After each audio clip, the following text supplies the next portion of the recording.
traveling. Yes, there's my familiar little band. There you go.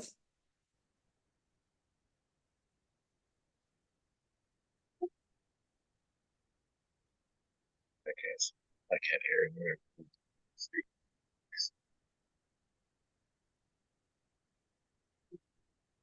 Yeah.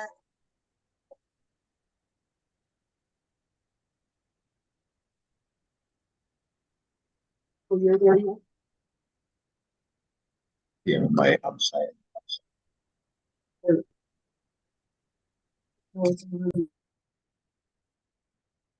All right, we'll call to order the Wood Village City Council for February 2025.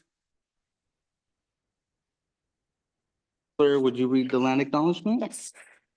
The Chinookan peoples known as the Clackamas and Cascades are the indigenous people of the land now inhabited by the city of Wood Village and other areas of the Columbia River. The village of Natchakli was located near today's Blue Lake Park. Ancestral life of these peoples included a seasonal round of resource gathering and stewardship from the Wapato fields and fishing areas of the Columbia River to the cedar and huckleberry gathering areas of the High Cascades. Introduced disease from early settlers dramatically reduced the number of these people. They signed the Willamette Valley Treaty of 1855 with the United States government and were forcibly removed from the Grand Ronde Indian Reservation. We thank the descendants of these tribes for being the original stewards and protectors of these lands since time immemorial. We also acknowledge the systematic policies and genocide, relocation, and assimilation that still impact many Indigenous Native American families today. We are honored by the collective work of many Native nations, leaders, and families who are demonstrating resilience, resistance, revitalization, healing, and creativity. We are honored to be guests upon these lands. Thank you. Now, if you guys would help stand for the Pledge of Allegiance. Pledge allegiance to the flag of the United States of America and to the republic for which it stands, one nation, under God, indivisible, with liberty and justice for all.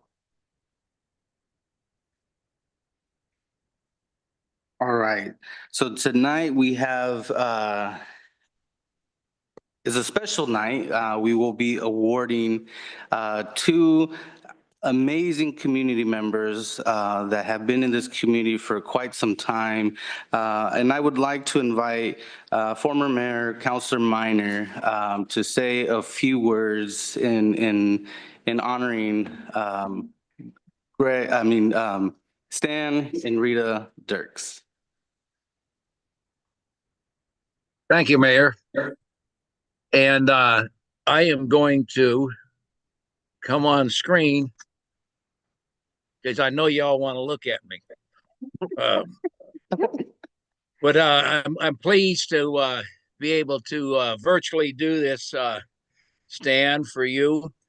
And as the this last year moved on, Stan and you and Rita were getting ready to move. And we were getting closer and closer to the date in which you and Rita and ultimately did move. It kept occurring to me how long and how old you are, but mostly how long you have been in the city and the contributions both you and Rita have made over the years. And I again will recognize the conference room for some of those visitors there tonight. You'll see the conference room is named after Stan and Rita Dirks. But it also, I also wanted to make sure that you two didn't leave the city and not have something that you can hang in your office, in the living room, wherever you want to hang it.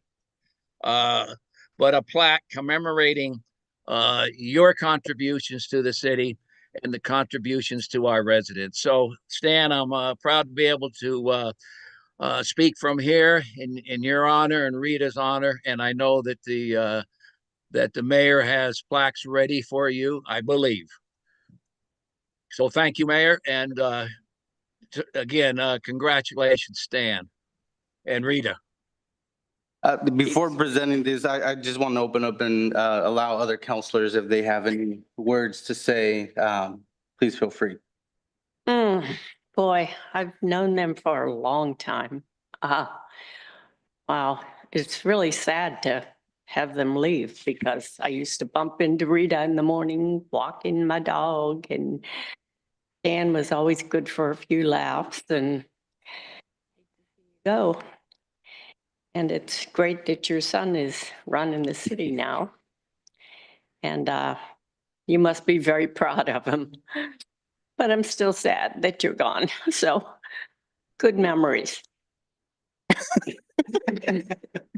Good memories, good memories. Thank you for that. All right, good, promise. So Stan and I go way back to 2007. I came on the council just, I don't know, about maybe 10 months before he did. And I knew that Stan had served on other committees as well as I had. And I think we were on the planning commission together years before that. And we had worked there together. And I especially enjoyed the two of us working on the budget committee together because we had the like-kind mind in how we felt like that the city needed to really watch its pennies and then the dollars would take care of themselves. And we were very frugal along those lines. And now we see the fruition of that in all of that. And that was even prior to 2007. And now here we are at 2025. And I've never left the budget committee from the time that I got on it. So it's been all those years. And I think Stan's been on it all that time as well. Is that right? I think there's a couple years gaps, but there's a couple of years gaps for Stan? yeah, just a Okay, couple. okay, but so I can't just say enough to all of the enjoyment that we've shared in all of the activities. I think that in all those things that we've done as a community working together and just having an absolute blast in the things that we've done. Some of them crazy fun. I guess that's how I'd put it, Mayor. And it's been, it's what's kept me coming too. So, Stan even ran for a position on the Multnomah County Commissioner. and I supported him with that. And I thought that would be a really great move for him. And unfortunately didn't make it, but we tried. And then, so there it goes, Stan. And I look forward to seeing you around. So love you, brother. Well, Stan and Rita, I haven't had the privilege to work with you directly, but I have had the privilege of living in the city for 19 years and raising my kids in the city, all this that we have and all the things that my kids have been able to do and be a part of is all thanks to you and your contributions to the community. So on a personal level, thank you. Well, yeah, it is my parents. I mean, awkward at all. After the plaque, after I talked. We moved here, it was February of 91, so 34 years to the month. I like to think we probably could have landed almost anywhere. Somehow we landed in Wood Village. And, as a kid, it was very different than it is today in terms of what's developed around us and the amenities. But certainly I think that spirit of what Village was still remains and remains strong. And before we allow the Dirkses to say a few words, I do want to read what's inscribed on the plaque and then we'll show it off and then do some pictures after they make their statements. But it states, Stanley and Rita Dirks, the City of Wood Village and its community members, businesses, and guests extend their heartfelt gratitude for your unwavering dedication and years of selfless service. Through countless hours of volunteer work, this plaque represents just a glimpse of the service you provided and the profound impact you've made. Your tireless efforts have fostered a spirit of unity, compassion, and inspiration in our community. You have not only enriched the lives of many, but have also set a shining example of what it means to truly care for one's community, followed by all the years of your service and and the various boards and commissions you've served on, starting in 1995. Awesome. I'm With that, not going to try to smudge it, but it's unlike any other we've done. So it's like a crystal thingy. So, Paperweight.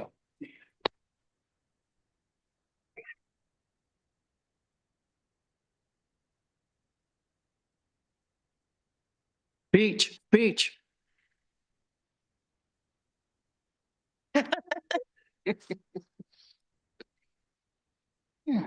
there's 2 chairs. That's a great chair. Hot seat. Hey, John. Yes, Stan. Hey, it's been great working with you. I know you were actually born and raised here, weren't you? Well, I wasn't born in Oregon, but about the seventh grade on, yes, out in East County. Yeah, okay. So it's changed a bit, huh? Yeah, a little bit, Stan. You know, I Yeah, haven't, but East County has. yeah. We just aged out more is all. So, Yes.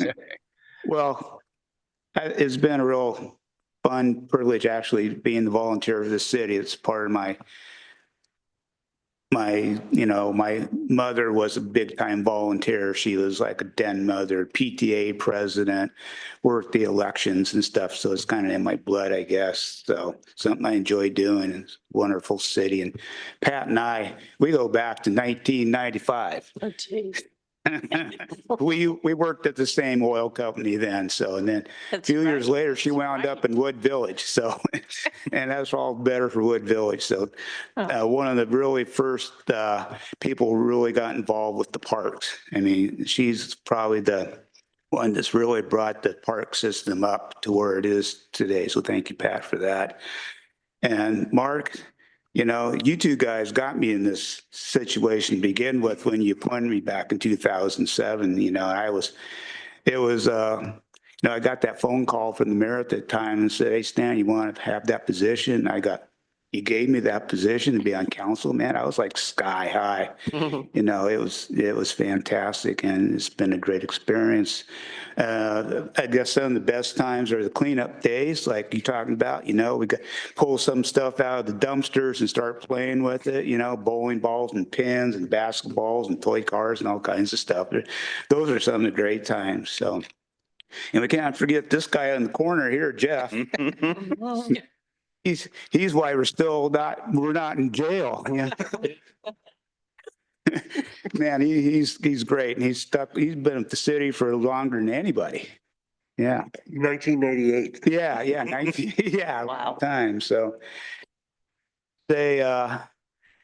what's made this great is that we've always had a council that's worked very well together. Always had excellent staff.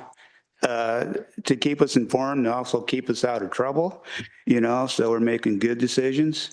And like Mark said, we've always been very fiscally conservative, but also very smart in how we spend our money, okay? And that's a great combination. And so it's been a real privilege to work with all you folks. And here.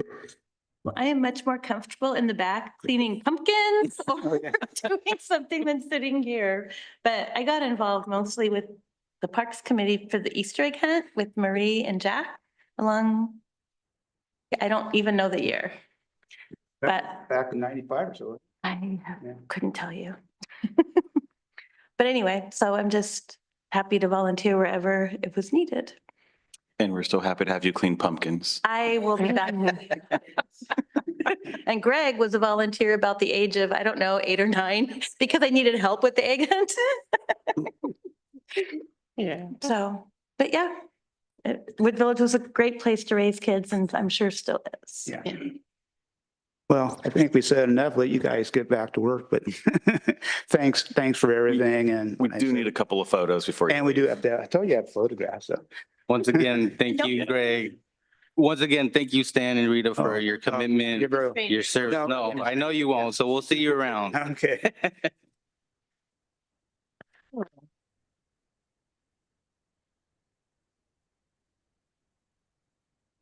Football background. Oh.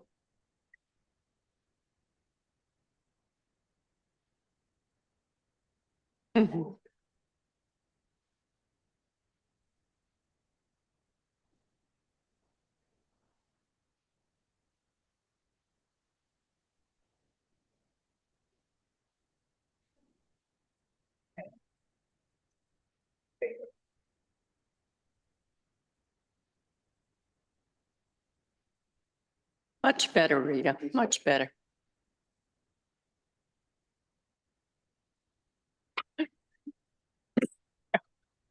We'll talk. I'll tell you all about it.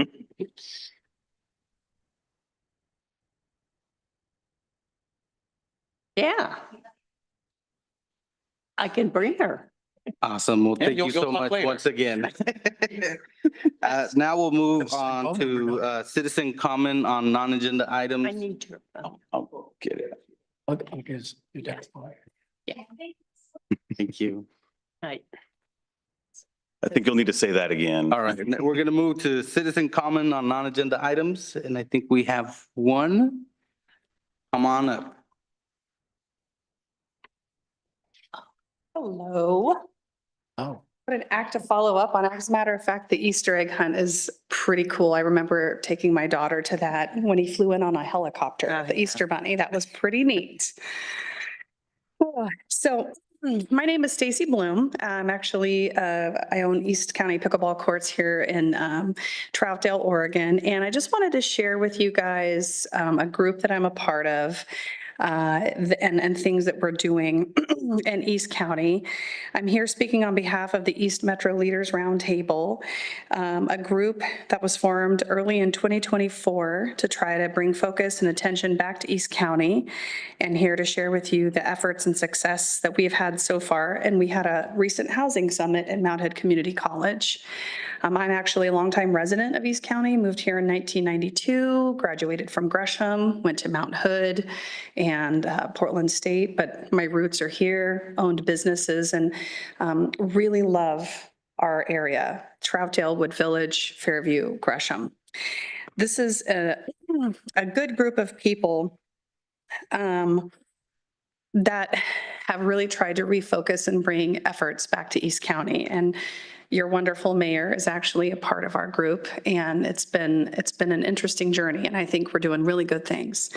So on January 17th, we convened the East Metro Leaders Roundtable Housing Summit at Mount Hood Community College, and we brought together over 170 registered attendees to address pressing issues that face East County, housing challenges and other challenges that are not receiving the attention or full attention that they deserve from our elected leaders. East Metro Leaders Roundtable is a diverse coalition of business, education, healthcare, community, faith, and political leaders from Boring, Corbett, Damascus, Fairview, Gresham, Sandy, Troutdale, Wood Village, and unincorporated areas of Multnomah and Clackamas counties. Together, we represent a region of over 210,000 people, which actually, if that was incorporated, we would be Oregon's second largest city. The summit that we held, it was structured into focused sessions covering housing resources and how we can better utilize them, efforts by local governments to address housing needs, homeownership opportunities, homelessness and supportive housing, housing infrastructure, alternative housing models, and rural housing challenges unique to our region.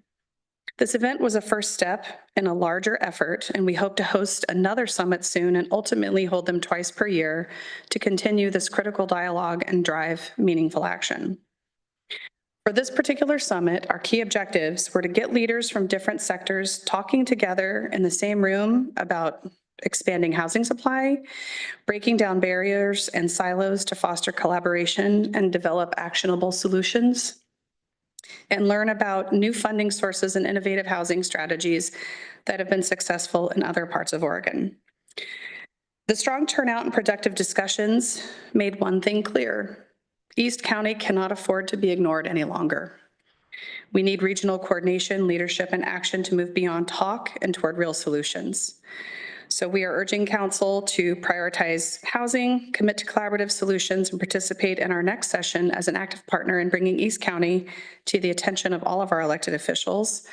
The momentum is here. It's time to act. And I appreciate your time this evening, and I look forward to hearing from you. Thank you. You're welcome. Any questions for me? Where can we find the material online? Like, Actually, we can, I'll talk Recap. to Brad Ketch with Rockwood CDC. We have everything on a shared drive. We can actually send that. It should be very easy to share. I already have the presentation and outcomes from the event, Oh, good. so I can forward that to all the counselors. Okay, fantastic. That's it.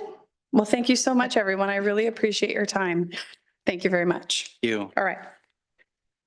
Any other comments, Greg? Yes, we do have a few. They're related to the ice snow event from the other week. Luckily, unlike last year, they're not city response related, which I think we did much better, some lessons learned. These were mostly related to county's response, some hiccups, and the closure of 238th, both where the closure was, essentially at Arata, which tends to cause a number of issues through the original village, down Arata as a freight route. And then, when it was the communication on reopening and this lack of information from the county to those calling the county saying it's a city road. Anyway, we're working with the county partners to both understand kind of the more minimal response this season compared to last, but also again, kind of reiterating when 238th needs to be closed for whatever event to close it at Halsey, where there's kind of Halsey's just bigger and access to other alternative routes other than through more or less neighborhood streets. And then just last piece on that, we did do some local sanding, at intersections, hills, et cetera. And we have street sweeping scheduled for next Monday, Tuesday. So that should all be cleaned up. Awesome. Thank you. We'll go ahead and move to consent calendar. Is there a motion on the consent calendar? I'll move to make that motion. Is there a second? Second. Moved in second. All those in favor? Aye. Aye. Aye. All those opposed? All right. And just a quick note on that regarding the appreciation.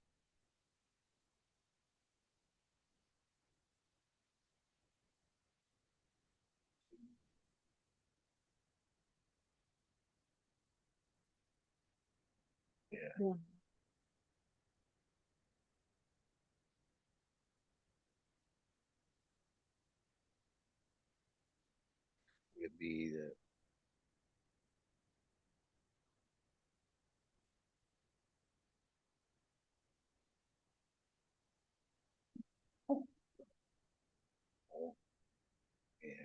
Okay. Fire IGA update. Thank you, Mayor. So give me a moment here to pop everything up. My screen's still loading, so give me another second. I was hopeful that we'll bring like a draft IGA. That's not what we have tonight, but we wanted to give kind of where we're at with it. And I also want to preface everything that certainly this isn't to talk ill about any of our partners, whether it's one of the other three cities, whether it's Gresham. It's really trying to just refine and communicate where we're at, where the discussions have gone, where we hope they'll land, and kind of some next steps with that. So going to do just real brief background, but spend most of the time on the recent discussions and the proposals, all of which have been included in your packet. We'll then talk about some related efforts and then where we think next steps will be. So as we all know, we've been contracted with Gresham since 1995 for fire services. Prior to that, it was with District 10. Looking at the history during that period, so kind of starting late 1980s, both Portland and Gresham were annexing what had been unincorporated Multnomah County served by District 10, restricting their tax base. These agencies were growing. Gresham and the three cities thought, hey, this could be mutually beneficial to partner with Gresham for this service and let the rural District 10 be more rural. The last agreement was approved in 2015 and expires on June 30th. Now, cost allocations have differed over the course of these various agreements, but generally it was somewhere between the average and marginal cost of the service, figuring we are a marginal add to the overall broader Gresham Fire Department service. But through, especially, when you look at the past 10 years of this agreement, safety fee. They've now increased it and made it what they call permanent. That's $15 a month to every single door and business in Gresham. And then this past May, they did a $1.35 per thousand levy. And when you back into the math of what's going into fire, that equates to about 60 cents per thousand going towards fire. So obviously Gresham and its community have invested in fire over the past decade.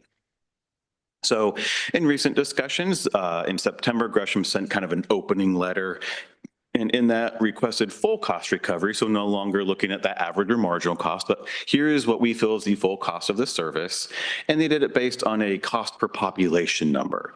Now, historically, it's been more, cost per thousand, which I think is more, I want to say typical. Neither one's right or wrong. They both have advantages and disadvantages, but they wanted to go, hey, if a Gresham person is paying X, anyone else with this service should be paying X. Other agreements have been similar to that. Our building and inspection services is very similar. So it's not inconsistent. In December, the three cities had a counter proposal trying to acknowledge the investment made by Gresham and its community, where we basically said, let us keep our current base with an escalator that we can agree upon, some sort of index. And then we will add then a 60 cent per thousand add-on to acknowledge that levy. Now, how a city wanted to pay for that 60 cent would be up to each city, whether it's maybe their own levy, maybe a fee, or just paying out of their general fund. Gresham then in January, they called it a proposal, didn't necessarily acknowledge our ask, but just reiterated, no, we're looking at essentially full cost recovery. However, we'll consider a 1-year lead up to that full cost. And that future slides have a breakdown of what those costs would be. There's been various discussions, mayor to mayor, manager to manager, and we thought it'd be beneficial. All four managers, all four mayors sit down in the same room and really just talk this out, understand the needs, understand the issues, and how do we craft something that's reasonable for all parties. So we did that on February 10th, so a couple weeks ago. Wood Village put out its proposal about 3 days later. Still waiting on the other two cities to get their ask out. Gresham gave a deadline at the end of this week, so we can keep this moving. And so what our proposal was, and was in your packet, is Gresham has made it very clear the cost is the cost is the cost. So we thought trying to argue, or not argue that, but counter that would be, not beneficial. But there was the acknowledgement of Gresham has had to spend many years leading up to this cost and educating their community and developing these different options, and that the three cities need that time too. And so our ask was a 3-year lead-in period before the full cost allocation. So this is taken directly from the Gresham proposal. So the numbers in red were basically the full cost, and the 1-year lead-in would be these numbers here on the left. So what Gresham did was basically take what are we paying now, what's that full cost, and to split that difference. So that's what they requested for year 1. When you look at what the Wood Village proposal was, so this is what essentially we're paying now-ish, and then using Gresham's year 1 number for the actual IGA. What Gresham would like is this actual budget over actual population. Not knowing what budgets or population will look like in the future, we just did a simple escalation to get an approximate, future year budget cost. On a 3-year lead-in, you can see what that would look like in terms of our total budget for fire and emergency services and what that increase is over what we're paying today. So you can see at year 1, it's 182,000 additional, nearly 183. It's not quite all of our general fund margin. And I say general fund margin, not just property tax margin. It's general fund margin, not quite all of it. And that's okay. We've done a number of projects recently and we've got future stuff in the works. That's either we've secured funding for, or it's restricted funding. Year 2, this is all of our margin plus a bit from savings. And again, the financial discipline, I think, we've had over the decades that, that's why we have it. But as you can see, years 3 and 4, it's a very significant cost, but this does give us time to work with our community to find out how we're going to pay for this. Now, how that equates into, what we're paying today. So Wood Village property tax rate, because all $3.12 per thousand, actually goes out 4 digits, but $3.12 per thousand. We spend today about $1.70 of that towards fire. The new fully loaded Gresham rate's about $3.61, and by fully loaded, that's that year 4 rate. So if we're granted the lead-in by year 4, it's $3.61 per thousand. Looking at other area districts, which you can't always do apples to apples or oranges to oranges, whatever your fruit is. District 10's at $2.85. District 1, I say all in because they have their permanent rate. They have an operating levy and a bit of a capital. That's about $3 per thousand. And then Tualatin Valley Fire and Rescue was a little harder to peg down that number. It's what I could find from their materials, about $2.10 a thousand.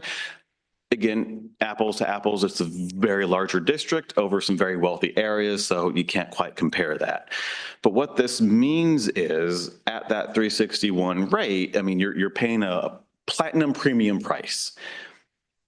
And that's not to say that the service provided by the individuals going on the calls isn't highly skilled, technical, and worth it. We also know there are some weaknesses, things that aren't optimal within Gresham Fire, not blaming anyone. I want to make that very clear. We're not trying to blame and point a finger of here's what's wrong with the service. It's simply a reality that we've been told we are paying what a Gresham person pays.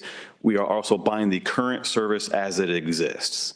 So it doesn't, have more firefighter personnel to respond to calls. It doesn't add that fourth person to a unit. It doesn't necessarily create new or separate rescue units. And it certainly doesn't build, renovate, or fix the station issue, which we'll hear a little bit about that at the next presentation. So that's just why, for next steps, our community is going to be asking what other options exist. And it's a great question to ask. So these related efforts, what are we doing? So the three cities got together and we've doing a property tax impact study. It should be finished we're just kind of waiting for it. And what we did was we're looking at compression impacts of a $2.85 levy over the four-city area, city by city, to see what, if we were to take an additional $2.85, that's not saying the taxpayer is willing to pay it or what that's going to buy, but what a $2.85 levy would do to compression. Is that an issue? If it's an issue, for how long?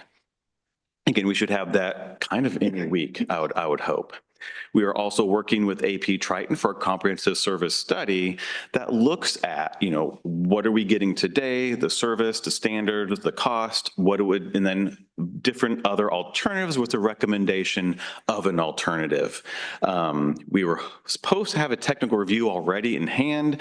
AP Triton, for its own reasons, and as in a weekly, has shuffled its management of that project, and we are still currently working to expedite the work because they indicated some delays. They wanted to redo some things and haven't quite articulated what was wrong with the first iteration of work because we've got our retreat coming up. We were supposed to essentially have the final draft so we can really move forward on evaluating options and alternatives. And again, I can't stress this enough. It's not because Gresham Fire is wrong or bad or ineffective or inefficient. It's highly respected with highly trained individuals. I'm not just saying that because there's some members in the audience that are very well respected.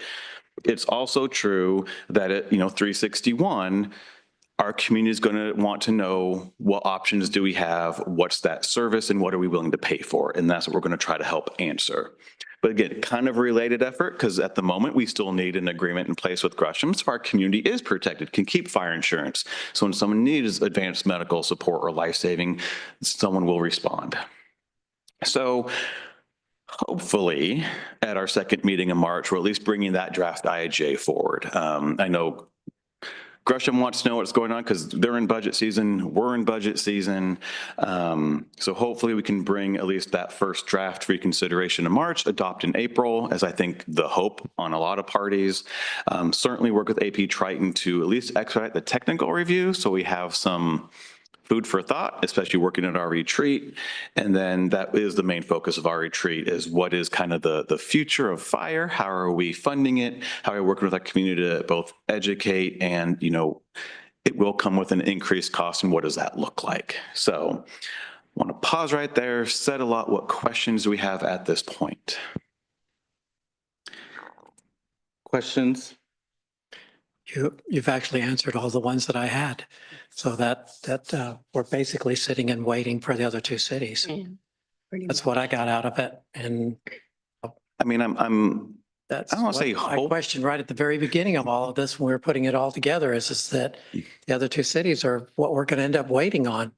And I don't know what Gresham will think of because each city will ask for its own thing and its reasons why. Ours, where we're charter restricted from, we can't just council adopt a new fee and it goes in next month. We can't do that. It has to go to the vote. That takes a lot of work to do, as Gresham's well aware. I don't know the reasons that Troutdale and Fairview will give. I'm also hopeful that that Gresham will evaluate each city on its own merits, and if we need 3 years, we can be granted that. I'm going to leave Fairview and Troutdale to Fairview and Troutdale business. Even though this has been a 3-city effort and not excluding Gresham, but we still have to, kind of put predecessors to our community first and understand, what we have to do and whatever the direction, we decide as a city to move forward with after the report that AP Triton provides us, either way, we're going to have to go out to our community and educate them. Whatever the direction that is, even if, we stay with Gresham or we look at other ventures, the education piece is huge here. Yeah, and the other part is that the last time we had a meeting with both the other councils and we invited them to come here, help me out on my memory of how many of them showed up. It was a decent amount, certainly from Fairview, and I think half from Troutdale. Now, Troutdale had actually more council turnover at this last election, so they have, I think, majority new council members. So, I mean, we do at some point need to gather again. It's also Troutdale's perfect storm, the public safety contract at June with the sheriff's office and this. So they've got a big plate full. And then with Fairview, new city manager trying to just work Fairview. So would it not be a good idea for us to try to meet again very, very soon to see if we can get some cooperation? I think the idea is certainly, get a renewal in place with the IGA. And then as we get this AP Triton report and that financial report, that's a great topic to meet on of what do people think of these items? Is there any chance we can do that before our retreat? No. No. Very, very unlikely, Yeah. put it that way. And I think we are kind of waiting on this report. Did we give Okay. AP Triton a deadline to have the report done by a certain day? We had one and I think they forgot about it. Again, I'm not exactly sure what happened with John Stouffer, who was at just a recent council meeting. And then it was like 2 days later, they let him go and are revamping our report. So I'm not sure exactly why. I've met with them a couple of times. I've got more questions out there because we don't understand what's going on and why we can't get some base information to keep this moving forward. Councilor Minor, do you have any questions or comments? Well, most of it's been answered there from Greg's presentation. The update with the other 2 cities have not submitted their proposals. I'd just say it's a little disappointing that we haven't been able to have more conversations with the other 2 cities, but they got to do what they're capable of doing. Greg, you might just walk through funding mechanisms to cover the cost, even if it wasn't, if there was a short-term levy or I don't know if it could be a utility fee, but other funding methods that could carry us forward until we're able to move forward with really a vote for a fire district. So, and that is something that's a great retreat topic is what do we want to do short term, if anything, versus whatever that kind of, I'll call it long-term solution is. Do you do both? Do you one or just wait for the long term? So that's that question there. But assuming looking at shorter term financial options, call it a public safety fee. It's a privilege tax. Wood Village has to go to a vote. The gap we're looking at, certainly is, you can call about $600,000 plus $700,000 to raise that in utility fee is probably in the neighborhood of 35, 40 a month. I mean, if you're just doing it kind of per door, and there are different means and methods, but that's, very back of envelope number. To look at then an operating levy. So even if we're contributing the same amount today, that $1.70, we would need to raise $1.90 per thousand to cover that difference. So, I mean, and those, I think the most two popular, you have your fee, which for us it still needs a vote. Then you have your operating levy, obviously needs a vote. Not knowing what the recommended solution will be, because you can even form a district for financial purposes, much like District 10, then contracts back for the service. So you have a different kind of financial instrument. So again, a couple of ways to do this. You can also look at, we will talk more at the retreat, but there's several ways that this could be done.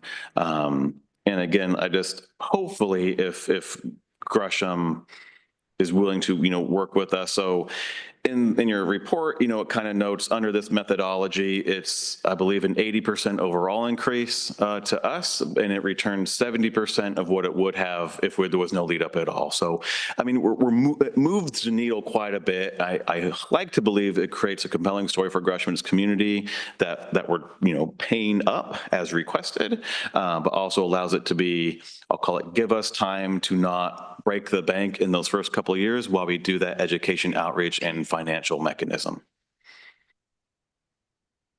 Further questions?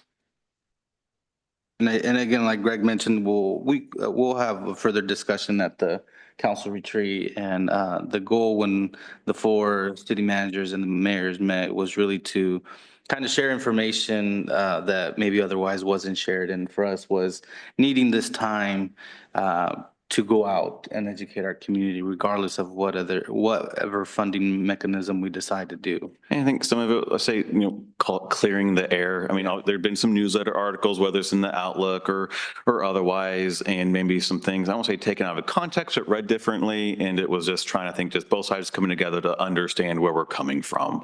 And just kind of, okay, we understand this is what we need to do moving forward. So hopefully we'll get there. I mean, I'm confident we'll get there to get fire service, our communities protected, and hopefully we get there in a way that doesn't harm any agency or entity. Perfect. All right, thank you. Now we'll move to legislative endorsement requests. I did not. Thank you, Becky.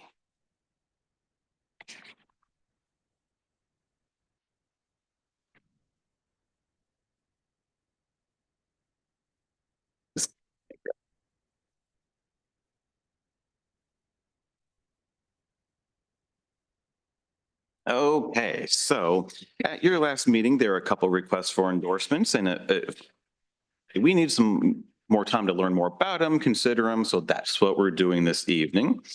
And so before you, there are 3 separate ones. And so we have, this is a state funding request. I say whether it's through City of Gresham Fire, but it's to essentially replace Station 74. We then have Mount Hood Community College, which was at your last meeting, but had some more questions, wanted some more time on their bond levy request. That's in May. That one, because it has been referred, I have to be careful of what I say, so I don't, I can't endorse it using public funds for et cetera, et cetera. You all can talk about it very freely.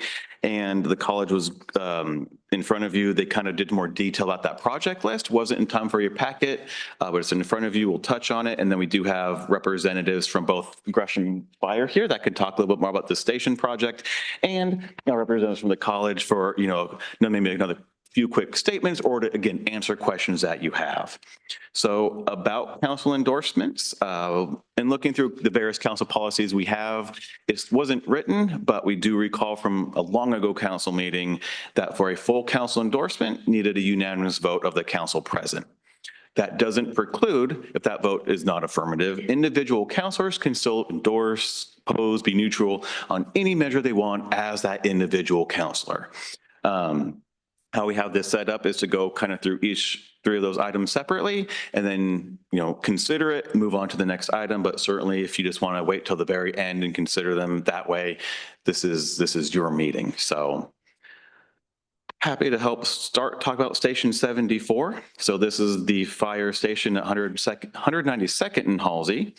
I think we're generally aware of common deficiencies, things that aren't optimal. We've seen some old reports. We've seen some reports. We've seen some older newspaper articles. I think we could say it's not optimal. It's old. It's unsafe, and it's not necessarily effective for the fire service that's needed today and in tomorrow. What I will note, and this is from a 2021 presentation, that's actually in a good location. Maybe not the perfect ideal location, but it's a good location, which is kind of rare for the fire stations that exist today that, shift here, shift there. This one generally is pretty good. My understanding of the state funding request, which has gone through Rep. Hudson's office, it's a $10 million state funding request on about a $22 million project. I think our Gresham Fire representative can talk a little more detail about exactly how that funding works and what the need is. But Gresham Fire did do some preliminary architectural work to get estimates, et cetera. So if you look at, the building as it is today, clearly a lot more room to house equipment and personnel. And then I like these renderings because it shows, it actually reorients it from the vehicles leaving on 192nd, then having to turn out on Ontario. It actually now faces Halsey, so they can exit directly out onto Halsey. And you think, what's the big deal about one turn? Well, when seconds matter, seconds matter. So obviously a very nice, I'll call it a flagship station. I don't know if Gresham Fire would, but very nice station. Certainly, I think the newest one in many decades. So I'm going to pause here to let our guests talk a little bit more about it and answer questions that you have. Yeah, at this time, we'd like to invite the Kevin Larson, the union president, to come share and answer some questions council may have.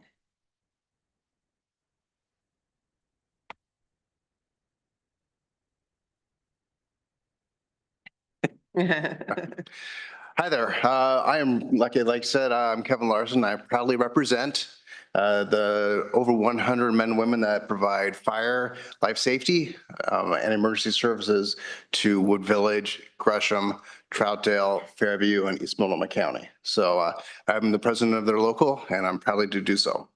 So I'm here seeking support for the state funding ask for Fire Station 74, which is on 192nd and Halsey, which is the first in apparatus to most of Wood Village. The firefighters and you all have a joint interest in providing the best service we can for the communities. Unfortunately, call volume and population has outpaced our ability to grow, and our department and this is a regional issue for our department. The largest barrier for your fire department to grow is the facilities. We cannot add the resources we need or the people. Station 74 in particular was built in 1966 of unreinforced brick, and there's not enough room for more firefighters.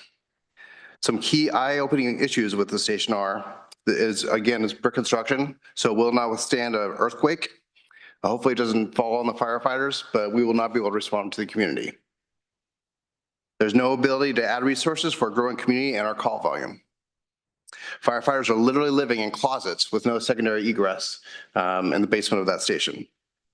It has cancer-causing asbestos for insulation and is not built for an up-to-date diverse workforce. The current cost, unfortunately, for a new station is over $20 million. It's just where it is, unfortunately. Hillsborough just built one, and so about the same size that we'd be looking at for this one, and they're over $22 million. The city of Gresham has identified this station as first one to be upgraded and has promised a match plus for the ask of the state of $10 million. Gresham, as you see, has already hired and gone through the design phase of the station, so it's the project ready to go as soon as we find funding. This is going to be a lift. There's going to be a lift for the state as they already have the federal issues that's going on, so it's going to take a coalition to move this thing forward. So currently on our coalition, we have Representative Hudson, Representative Ruiz, Senator Gorsuch, obviously Local 1062, the Gresham firefighters. We have the city of Gresham on board. We're actually working for the team. We're looking to get the Teamsters from Boeing on board. So we're trying to get a regional approach on this. So this is the #1 capital ask to the state for all the representatives and Gresham. And so we're hoping that moves the needle, and we'd love to get your support any way we can for this project. And I'm free for questions. Any questions, comments from the council? Are you optimistic about getting this money? I mean, I'm does it- cautiously does it- optimistic because, you know, I mean, at the end of the day, we're asking for lottery funds, Yeah. which will be the last bill that's pushed through the state. I mean, we have a lot of momentum. It feels like we just spent the day in the Capitol last week, you know, going from Ways and Means Committee members. They ask a lot of tough questions about how fire stations are funded in other areas. You know, at the end of the day, like everybody, we're confined with our tax rate. And so we're seeking some help, and Gresham has put in some money. So I think the match plus will help because they want to know that Gresham's got skin in the game. I thought this fire station was located right across the street from the post office in Troutdale. No, that's, you're thinking of Station 75. That's Oh, that's on 75. Cherry Park Road. Okay. Not then. It's on 192nd and Right after Halsey. Reynolds Middle Yeah. School. Off of Halsey? After you pass Reynolds Middle School, it's on the right-hand side. Oh, that's that way. Only landmarks. Wow. Okay. I don't hardly ever travel down Halsey that way. so This is everything we need. yeah, yeah. Okay. Counselor Minor, any questions, comments? Well, yeah, yes, I do, Mayor. And Kevin, it's nice to see you there tonight. Sorry, I'm virtual. We are traveling more now, my wife and I. So I'm doing some virtual stuff. Congratulations. But well, thanks. We've had a conversation, and certainly I want to reiterate what you heard City Manager Greg Dirks say, and I know any meeting I've been in have restated this. Gresham firefighters are our firefighters too. They come and put out our fires. They come and respond to our citizens, and we need to take care of our firefighters. I personally know 2 individuals that are firefighters in Gresham, and I know from the stories I've heard personally from them the condition of the buildings. But we all want Gresham firefighters to be outfitted, to have the very best equipment, built buildings, etc. So this particular funding mechanism that you have at this point, and I know there is some momentum at the state, so it's probably the right time to be trying to move this forward. As you've heard our conversation here tonight, talking about fire and talking about what our plans are in Wood Village, and I think in the 3 cities, moving towards a fire district at some point for sustainability, for long-term health, for the really the support for our firefighters in the years to come, so we can continue to serve all our residents. As you've listened to that and know where we're at, and looking at possibly moving towards a fire district, and beginning to ask our residents to help support that, are your firefighters, and Kevin, are you as the president, can you make a comment about the support we could expect from you? I appreciate the question. Thank you, Mayor and Council. Obviously, we understand that emergencies have no jurisdictional boundaries. We've always seen this as a regional approach to fire service. You know, we show up in neighborhood association meetings in Wood Village. We showed up to them in Troutdale. We showed up in Gresham. Yeah. So if the question is, will you get support from the firefighters? Absolutely. We are in this together. I mean, we need to find a permanent funding source for, I would just say, for Gresham too, also. and something that lasts longevity, because these are serious questions that the community needs to know how we solve this problem long-term and not just with Band-Aids. Does Thank that you. answer your question? Well, absolutely. And I'm just pleased that you're able to make that commitment, because we all have been in this. You know, this is a recurring negotiations and AGA, and at some point we got to get out of that so we can serve our residents. Thank you for that candid and forthright commitment. I have a couple of questions. Absolutely. So why did we decide on this station? Is it because it was the worst condition of all the stations that we have, that Gresham has? Or, I mean, what was the thought process? And then also, you know, let's say we move, this gets passed, then what does that mean for the future for the other stations and the timeline for that? Because I'm sure there's other ones that are in bad condition as well. Well, thank you for the question. You are absolutely correct. All of our stations need updated. They all have issues. And it's like the old saying, how do you eat an elephant one bite at a time? For this one specifically, the citizens voted for an urban renewal district right here in Rockwood. And so it falls underneath the Rockwood Urban Redevelopment Committee form, whatever you want to call it. Yeah. So it falls underneath that jurisdictional map, so we can actually use some of that funding for this station. So that's really why this one is the most one that's easily to grab and do versus the other ones. There was early talks of trying to go for a bond for the other ones and going to the taxpayers of Gresham and ask for a bond. Does that answer your question? Yes, thank you. All right. Yep. Can I ask one more question? Mayor? Sure. Go for And it. back to an earlier conversation. Isn't this station also, it's a training station? And if I'm not mistaken, isn't this going to even improve the training and the possibly academy for firefighters? Am I too far out on that one, Kevin? So it's right, sorry, thank you for the question. It's right next to the training facility. We do oftentimes put our new recruits into this station because it's right next to the training facility, so they can easily go down and do their, pull hose or whatever, just to get them up and running. But so this one, it's not really part of the training facility. We are actually building a new training tower that will be on the training facility that's right next to it. That's going to be built in June, or it'll start building in June. Thanks. It's nice to have a new building next to where you're training firefighters too, so they're at least getting some experience with updated equipment. Well, one that is able to house them would be awesome. Yeah. Awesome. So just quick, do we want to wait till we hear all of them and then vote, or do we want to vote for them individually? I think say individual. Individually? Easier. All right. So is there a motion into doing a support for the fire support letter? I support it. Have a motion. Is there a second? That's second.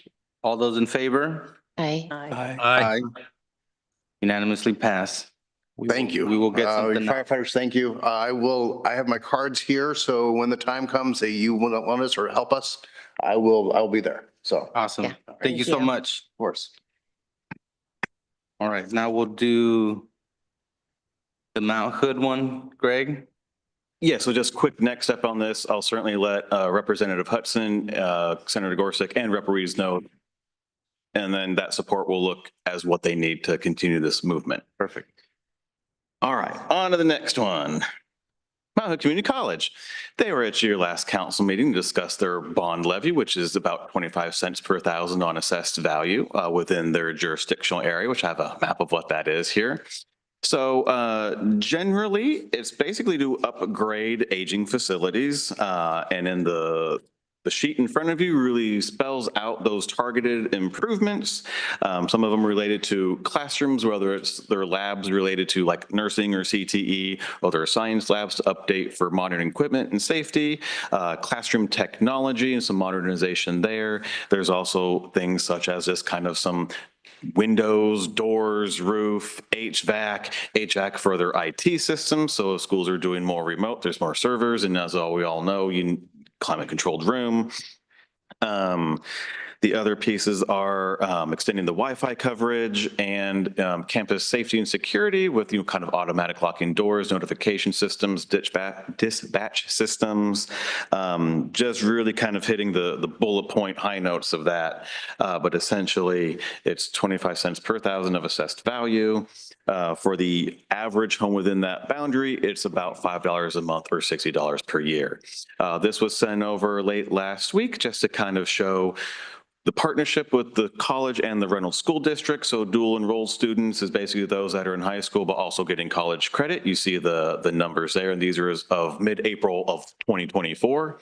And then just students enrolled from any year of Reynolds graduates over here. So certainly, part of the local community, and then looking at how the broad spectrum of the district map. So, I mean, it stretches far and wide. So it's certainly not borne just by Wood Village or, East County community members, but a larger whole. There are also targeted improvements to their Maywood campus. Again, I'm going to pause here to see if you have any questions that could be answered by the Mount Hood Community College representatives that are here this evening. Yeah, we'll invite Dr. Scari and guests to come up, and just in case the council does have any questions, we can ask some questions real quick. So you get both sides tonight. So Awesome. I'm here representing the college, and then I'm joined by Claire, who's representing our action committee. Awesome, awesome. Are there any questions, comments you guys, council has in regards to the bond? That's a lot of money. A lot of money. How long did it take for you to kind of formulate what the higher needs were and kind of hyper focus on these areas as your focus? So we started a comprehensive facility planning process about 2.5 years ago. Included bringing in an external group to look at the status of our facilities, to provide information just on how much deferred maintenance we needed. We also involved the campus community and used an academic plan. So we were looking at where our programs were going into the future to factor into that. And so that process we completed last January. And at that point, we again involved the campus community to give feedback to make sure that we had the projects right. And it was a prioritized list for 5 years. And from there, then we took that information and we had the bond development work group, which was about 25 community members. Your mayor was one of those members. And then they looked at the list and further said, okay, we think these make sense as far as investments from the community. And so they gave us hard feedback, and that's what then ended up coming up with the $136 million. I took the opportunity to walk the campus as best I could to look further into some of the information that was provided here. And I saw where I could definitely see your needs. And especially I went swimming last Friday and used the locker room, for example, in the men's room, and saw a lot of wear and tear, as I'll call it. And it really needs a lot of help. There's no other way of putting that. So I can see where, and it's definitely used. Oh my gosh, the amount of the public, and then the amount of young people that are using it is just tremendous as far as the aquatic center is concerned. And so it's just well used, the entire college. Everywhere I went, it's just activity going on everywhere. So I have kind of the opposite feeling about, and then right after you left, that wasn't you, but after we had interviewed a candidate to help us with our city. He had graduated from Mount Hood College, so that was a really big plus. And so there's huge benefits from that. So I don't have a problem with this at all. I see this as nothing, education is nothing but a benefit for everybody. Councilor Minor, you got any questions, comments? Goes off the tongue.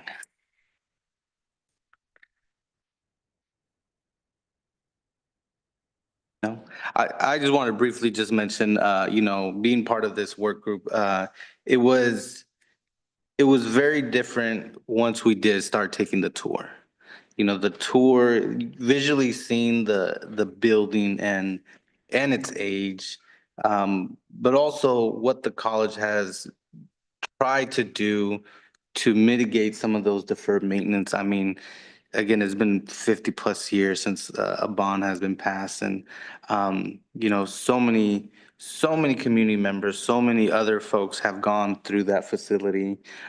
Selfishly, my wife, is an alumni as well, and because of just the location, the accessibility on finance, I mean, was truly the only way that she could have got the degree she got. And so just being on the committee, we really focus on the investment in return to the community. So looking at a wealth of opportunity, it was a tough conversations, tough decisions to say, what are things we want? What are things the community can truly benefit from? And so that was really the lens when we put the package together, was the focus. And so I wanted to put that out there.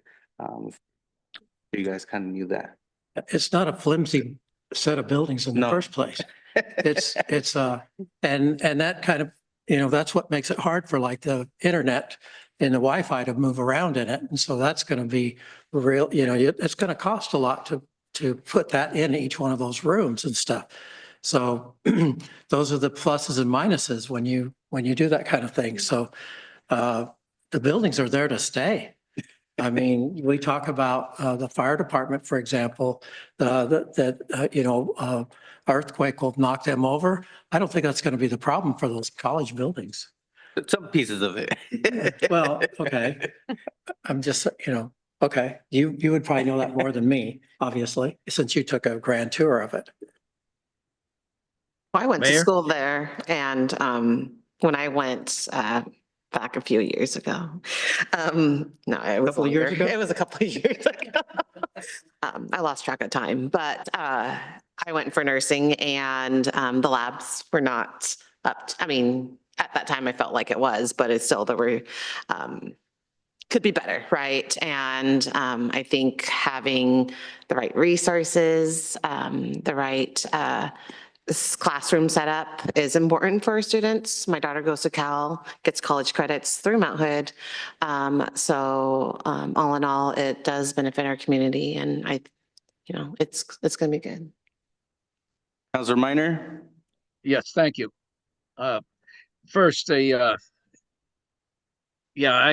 visited, I went to that campus in the 1970s, so it didn't change much when I walked around here recently there. This dollar amount at 25 cents per thousand, President Scary, is that roughly how much a year to a homeowner in a $250,000 house? For the average home assessed value, in Multnomah County, it'll be $5 a month or $60 a year. Okay. For $60 a year, $5 a month, $5, you can't buy a fancy coffee drink. For that kind of money to build this facility that is one of the major economic drivers in any region, community colleges are major economic drivers. This, my experience with it as a former educator working with Mount Hood Community College is that there are countless opportunities for our students in our high schools to take advantage of going on to a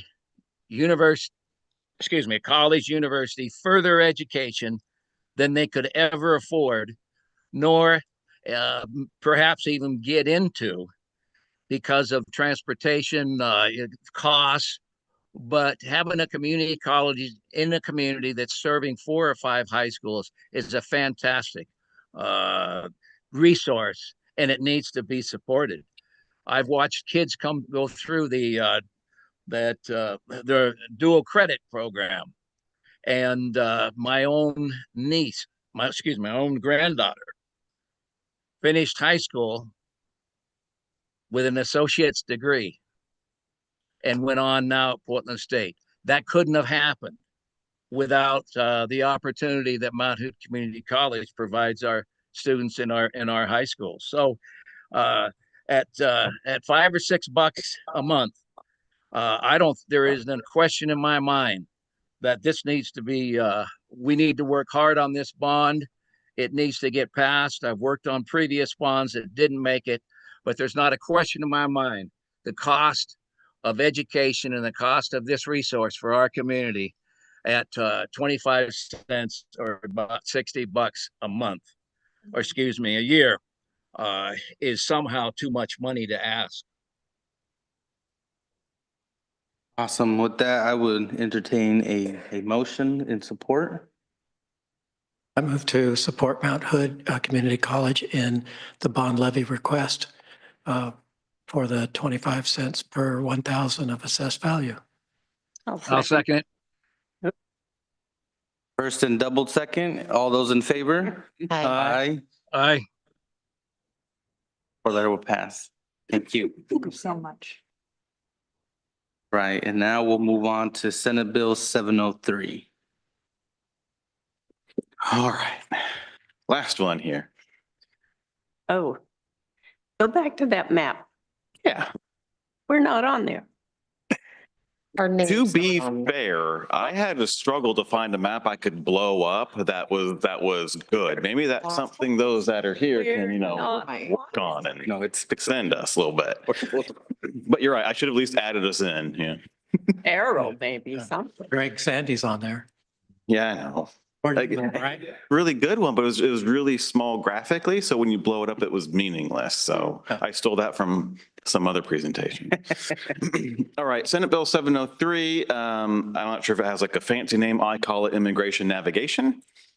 Essentially, this bill will help assist non-citizens to change their immigration status or obtain that permanent resident citizenship. It would do it through providing grants to nonprofits that would then help navigate those individuals through the legal immigration process. There are income guidelines for assistance as the current bill is drafted, so it's kind of a sliding scale based on income and how much financial support one receives. It is a $6 million state funding request. I also want to distinguish this from a few years ago. The state set up a fund for legal aid for those that were in the deportation system process. And there's been some recent news articles about how effective that's been and et cetera, et cetera. This is not that. This is helping those who maybe their visas expired. There's certain categories for these individuals who, again, maybe either don't have or lost their legal immigration status, and this would navigate them to, again, either a permanent resident status or just upping another legal requirement for them to remain here. I know Mayor Rios Campos has been more involved in this and could probably answer some more detailed questions if you have them. The bill was, again, part of your packet, and that's as introduced. At this time, I'd open up for questions or comments, concerns. So it's also saying that the immigrants would have the ability to get the services to become US citizens too, correct? Correct. Okay. And again, it's based off qualifications, so they have to meet certain things. Again, it's not just money for everybody. It's folks that qualify, have either have a visa or expiring visa or are already in current process to obtain citizenship, and it's just to help support.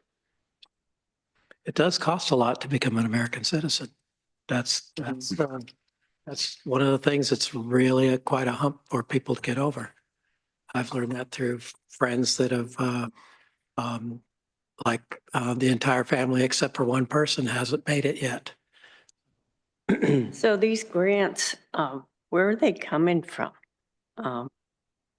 So the state would have, if, the funding request is through the funding package, there'd be $6 million that would go to qualifying area nonprofits that already kind of work in this field. Mm-hmm. And so then those funds would be used to, again, offer, trying to say this, an eligible individual or family comes in, you get, we will support you up to X amount of dollars navigating the system. I don't think that's the question No. that was asked. I think she's trying to figure out where did the $6 million come from? That was in the ask, so I don't know who said 6 million is enough. That was just what was in the bill, the Senate bill. Where's the $6 million the state's coming from? Where's it? The same place that the 10 million for the Gresham Fire Station's coming from. That's why okay. it's in the funding go. request. Yeah, out of thin air. Okay. This still hasn't passed. It's still a bill that's just been introduced, but again, still has to go through the whole legal process. of It's passing it. competing with all the rest other of it. resource needs, other asks, et cetera. So it's taxpayer dollars is where the money's coming from and how then it's getting doled out through the variety of state programs and funding mechanisms. If it's coming from word that President Trump likes to use, tariffs. That's where we're getting it. Tariffs. Tariffs. Yeah. It's fourth favorite The word. state can impose tariffs. I'm sorry. What's that? You can't. State can't impose State tariffs. can impose tariffs. Can? Cannot. Okay. Just trying to be funny. I'm good. Counselor Minor, any questions, comments? Yeah, just a clarification. In the summary, in Greg's executive report here, that the last piece of this description is it would not offer legal aid to detained immigrants. Can you expand on that? Is that individuals that might be felons, so to speak, because we're hearing a lot about that, or in the currently incarcerated? Is that what that's getting at? Well, it's really getting at those who, so the state already has a program to those who are being held on an immigration hold, going through their deportation hearings. The state already has a funding mechanism to provide legal assistance to those individuals. How they got to the immigration hold, I mean, can't quite say how someone got there. It could be a variety of paths. Maybe it's through the criminal justice system, maybe other. All that was done to say this isn't to aid those who are facing an immigration hearing for deportation. This is trying to prevent by aiding people in updating their immigration status or providing permanent resident status, money to navigate that process before, for whatever reason, they end up in an immigration holding for deportation. That makes sense. I felt like I babbled and said immigration and deportation a lot. It makes sense because not everybody that's in a hold, they may have just been in the wrong place at the wrong time. So, yeah, thank you. I have no further questions. I have no further questions or comments. I'd entertain a motion. A motion to approve it or not approve, approve it. Yeah, I support it. Is there a second? I'd second it. All those in favor? Aye. Aye. All those, any opposed? So again, with this one, we'll certainly let our area representatives know, again, Gorsuch, Hudson. We actually do work a lot with Representative Ruiz, even though it serves more of the Gresham area. That's been a wonderful partnership through that delegation. So we'll certainly let those individuals know of the endorsement and we'll monitor it through the process. And Seth, before you get up, I was going to ask the mayor if we could bump up the Main Streets on Halsey, since we do have guests from the county here and want to be respectful of their time and enjoy whatever could be left of their evening. Yes, sorry, Seth. We will Here till the end. we will move resolution 5-2025 Main Streets on Halsey right before Seth, so.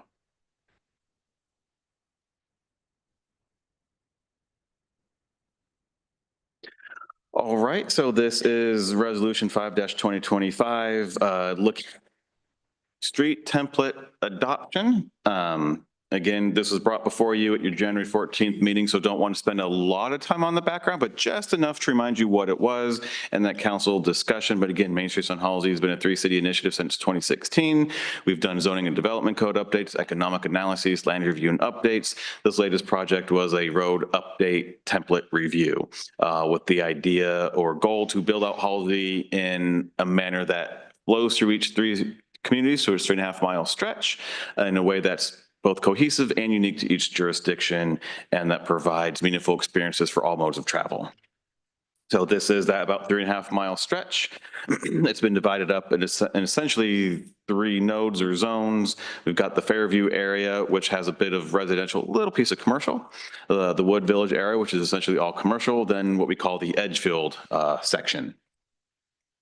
So the idea behind this was to review the existing street template, the street plans, standards, practices, and look at where the gaps are, deficiencies, and how to best fill them through an updated street template with the lens of certainly safety for all modes of travel, cross sections, crossings, developing then a preferred concept that could be taken out for further refinement, analysis, design, etc.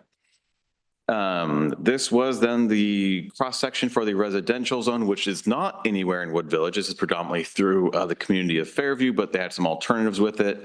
As you can see, it looks similar to the Halsey of today, but for the bike facility has been moved off street next to the sidewalk, kind of creating a combo multimodal experience. For the commercial, again, it looks much like what exists in Wood Village in parts of it with on-street parking on one side, but again, moves the bike facilities off the actual street. And then Edgefield essentially mirrors the residential section. So what was really great about this plan were evaluating all the crossing or enhanced crossings that are needed through this corridor. Some exist and are good as they do exist. Some need some minor changes near term or long term. And then there's a whole bunch of the green and dark orange that are all brand new. And so you can see this is certainly a lot more than exists today. And it's very exciting about these opportunities to build out. So at your last meeting, when we discussed this in more detail, it's a nice cross section. I mean, if we were building this de novo through an unplanned area, this would be wonderful. That's not what we have in front of Halsey. We have a lot of different land uses, both on Halsey for Wood Village. We have manufacturing and commercial adjacent to Halsey, which requires, different truck movements to facilitate those manufacturing jobs. There's also a lot of unknown right-of-way constraints and issues, as Halsey's, the center line is not necessarily the center line. And so how does it move and meander through it? Also looking at utility impacts, not just both, what we consider city utilities, water, sewer, but the electrical system, the fiber system. Where do those end up if we're moving around the right of way? So council had all those concerns, especially with the price tag of nearly $60 million. And as we know, prices just keep going up in the other area needs of our region. However, you also said there are great works that were done through this that need to be pursued and completed. At the last presentation, you saw a short-term fix for the Edgefield section. It didn't look too different than exists today. And it seemed like council wanted maybe not necessarily this per se, but it needs to be better than what exists, and that needs to be happened sooner than later. And more than just maybe a slightly wider on-street shoulder. It needs to be something of substance that protects our pedestrian and bicycle travelers. You also really liked the safety mobility enhancements that were part of this. The pedestrian crossings, the lighting that was discussed throughout the plan, but never had a full lighting plan. That was something that you seem to want to continue to pursue as an enhanced lighting plan, then build out that lighting plan that both aids pedestrian travel and vehicular travel, and maybe is that street lighting with combination of different types of street lane markings, reflectors, reflective paint, etc. ADA curb ramps and building that out for all of, again, mobility.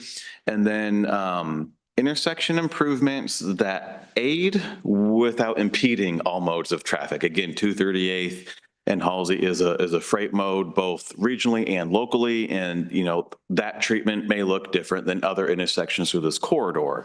But there are certainly some things that can be done to help visually aid our other mobility, bicycles, pedestrians, what does that look like? So took those from your last meeting of things that you liked out of this plan that can be, focused on for kind of concrete next steps without necessarily fully saying, adopt the street template and figure out where it goes from there. It was, these are concrete things you want to further explore, refine, and build out on Halsey. So Troutdale did approve the full street template plan as presented in the large packet. I don't know where Fairview's at, potentially one of our guests do. I know they've discussed it, and it seemed like there might be some additional discussions needed between Fairview's different advisory bodies and its governing board. That's the last I know where it left. If you all were to approve the resolution, which is targeted at those safety improvements, that doesn't necessarily prohibit, if Troutdale approved it and wants to build out in that template how it wants to, or Fairview, like, we work with the county and we get those things accomplished. I like to believe that this signals it both doesn't just waste the work and effort that was done for a couple years of effort. It also very specifically targets here improvements we can really refine, get engineered, designed, and built out without necessarily looking at how do we blow out the right of way, impact adjacent land uses, property owners, et cetera. So if approved, we'd certainly work with Multnomah County on how we implement those targeted improvements. Want to pause here just for your questions, your discussions, and to see if you'd like to hear from our county representatives on kind of their thoughts, their take. It's your time now. Yeah, we'll open it up for questions, and we'll invite our county guests to come up and help answer any of those questions. Are there any questions, comments from the council? Thank you, Greg. And I'm Arini Farrell. I'm with Multnomah County as a project manager. So I've been involved with the county, working with Greg throughout the time of the Main Streets on Halsey on this project. I hope I can answer any questions that you have. And Jessica? Hi, I'm Jessica Berry. I'm the Deputy Director of the Transportation Division. So right off, I guess it's just, where's Fairview with all of this? I believe that Fairview are working, just like what Greg said, they're going through the planning commission for their approval, and then the next step is for the city. So we've gone to City of Fairview's work sessions about Halsey to refine some of the concerns that they had and questions of near-term improvements and overall vision for Halsey. And I think the next step is bringing it to planning commission. They have expressed that they want to adopt it with some specific near-term improvements in mind, and possibly implementing those near-term improvements in the next couple of years. So that's the state of Fairview. I do also want, oh, sorry. And where are we at with Wood Village with our planning commission? So Fairview was a little unique in this regard that it took it to its economic development committee, ECDEV, I think that's what it stands for, which then also is like overlays with its planning commission. So we didn't see this as necessarily a planning commission discussion because it doesn't actually touch our land use code at all. We're certainly happy to bring it to a future planning commission meeting if that's information you want to have. It also, Well, okay, let me back up. I've been cleaning out my office and I found all of the paperwork on this from years ago when I was involved, or when Mary was involved with it on the planning commission. And so she asked me, do you want to keep this or let it go or what? And I said, well, I think we can toss it at this point, right? And that's how long ago we were putting this thing together. So I feel like that we certainly can move forward with it. We don't need to go backwards. And that's why I kind of feel like, what are we doing? It seems like to me that we're going back and researching stuff or redeveloping or whatever it is that we're doing when we don't really need to be doing that. hopefully I can provide a little clarity. So one of the, I think it was around 2017 projects was the land use and zoning development code update. And a lot of those meetings, we actually did council and planning commission concurrent meetings and hearings. So both boards could talk it out, what it liked, what it didn't like. And so that focused on the Wood Village zoning development code only. I think it is a reasonable statement to make some things in the Main Streets on Halsey, the overarching concept, were done not in an optimal order. Because we've got, land use and development codes in some jurisdictions now may not match what it wants to do with the street template versus, hey, let's look at the street, what do we want it, and then mirroring desired land uses around it. There's not really a right way or wrong way. Certainly, though, things were done as grants were available, not necessarily think 10 years ago, what's the right order of operations to really create the final best outcome. Well, I wouldn't want us like to see us all of a sudden having 32 feet this on this one and 48 feet on the other one. We go from one city to the next. That's what, and you see Fairview had, I thought, had locked it in on what it was supposed to look like and bring it all the way through. And then something went haywire. I can So- remember that. Yeah, so I mean, Fairview has different ideas for Fairview and in different parts of Halsey within Fairview. The idea is true that Halsey ought to flow in some regards to a user, but it can be a little different through each community. But yeah, trying to work with 3 different communities, 3 different visions, you can almost call it 4 different nodes. You're not necessarily going to get one same Continuous. And that was kind of the message from Wood Village is while what we have here today may not be optimal, it's pretty good, it's functional, and it's certainly better than other areas of our region that don't even have sidewalks yet. And so that's why the thought was, we don't necessarily have to oppose the template, and as that may meander on and further explore, that's fine. And kind of like Fairview, there are things we want done sooner than later that make a more robust user experience to Halsey, whether you're in a car, bus, freight, bike, or walking. Well, I do also want to add, just for context purposes, the reason why the county really want the cities to adopt the plan individually and support it as their own is because I think, oh my God, it's like 20 years ago.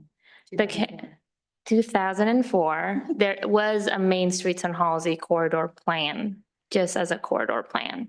And when the county did that about 20 years ago, there was pushbacks from the city because it was done without really honoring or respecting what the cities really wanted.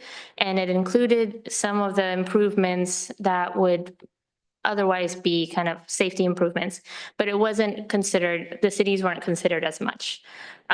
So back in 2017, the Main Streets and Halsey push was for the economic development for Halsey as like the main through point. And that's probably why you've seen a lot of documents. The first point was just like the vision of Halsey.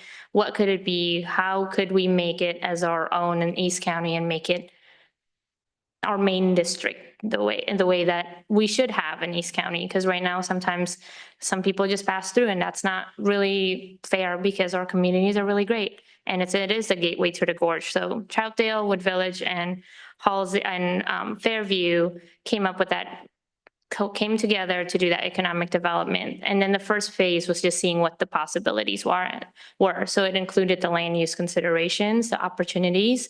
And then the next phase was about the building code and how to make it development friendly. So people would want to develop on Halsey and create kind of that economic center. And then with this streetscape design, why Fairview and Troutdale went to planning commissions, they are adopting the vision of the corridor to be part of their transportation system plan in order to kind of place themselves so they can go after grants to go after certain improvements on Halsey.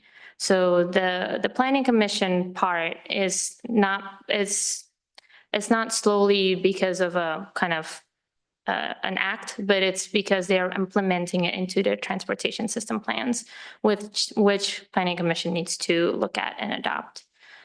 So it's really up to you as your city and what your priorities are. But we would like to know that you support the plan because we want to move forward and be good partners to all together as the 4 jurisdictions and see Halsey to the best place that it could be.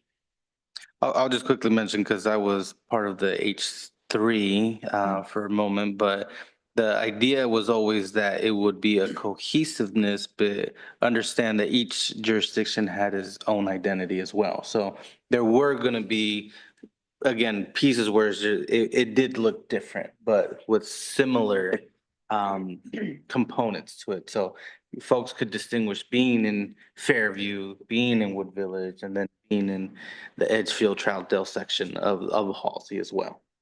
Do we have a fork? We could have the knife and they can have the spoon.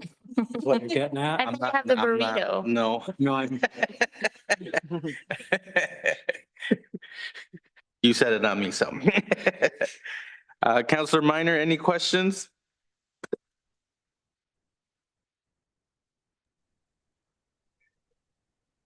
The question is just clarification. My question is, if we adopt the recommendation here that we have discussed previously at this council, that's focused on currently some safety issues primarily. Does that exclude any future conversations about adopting the whole plan? Because I mean, there's been a lot of work done. I'd like to see something come out of the work that's been done. And if we can have some improvements that on Halsey for our residents, I'd like to see that happen. So how I've structured the resolution, it emphasizes those targeted improvements, pedestrian crossings, ADA ramps, lighting improvement, intersection improvements, and the complete build of the Edgefield section, that those be prioritized and adopted. It also then still leaves, it doesn't necessarily explicitly state we adopt the Main Streets on Halsey plan as this template that we love and enjoy and want to build towards per se, but it also doesn't say that we don't adopt it. So that certainly, I like to believe, and the county can tell me, no, that's not how it works, that as future, like, we want to focus on these projects, and certainly there's still more work to do on those templates, because this was more of like I think call it a 10% conceptual plan, not fully understanding all the right-of-way impacts, utility conflicts, et cetera. It doesn't preclude furthering those explorations and trying to see where that may fit best or how to do those improvements. I think it also signals both short-term as properties, develop or redevelop on Halsey and Wood Village. Oh, we know there's a bit of right of way to get this crossing needed. We can have that as part of the land use process and get that crossing built out. Oh, we need to know that these ADA ramps need rebuilt. That's a targeted thing, or additional lighting's needed, and where the developer can do that as part of this adopted plan versus a hodgepodge. Well, they've built out 40 feet of one side of Halsey to this template. The rest of Halsey looks the same. That's a little bit more amorphous, and we never really got full clarity on how do you build out 3.5 miles of roadway when the bulk of it's already developed? So I'm gonna, hopefully that answers your question, that I've tried to target the resolution as adopting targeted specific safety and pedestrian mobility improvements out of this plan. It doesn't necessarily state, again, that we love the 10%, but doesn't state that we don't support it either. And that's why I'm going to pause until let the county tell me how I'm wrong.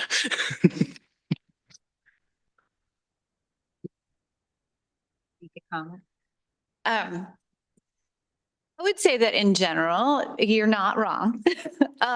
We would love to see you adopt this plan so that, you're just acknowledging the work that all three cities did together to develop this thing. It doesn't mean that you're going to turn around and try to implement the concern that Greg raised, which is a concern for us as well. How do we implement something in a sort of piecemeal way, frontage by frontage? We haven't figured that out yet. So that's a real issue in all three cities. It is at the same time your city and your choice. And if you adopt it as your resolution is written, you are welcome to do that. And it doesn't mean we can't have further conversations about what you might want it to look like in a larger sense further down the line. So I would just add that in adopting the plan, you can also, this is just me thinking out loud, you can adopt it with those emphasis in mind. The catch that I do notice in the resolution, as Edgefield is a priority, the plan itself lists out a lot of requirements that Edgefield will need to make. And it points out Edgefield as a priority area.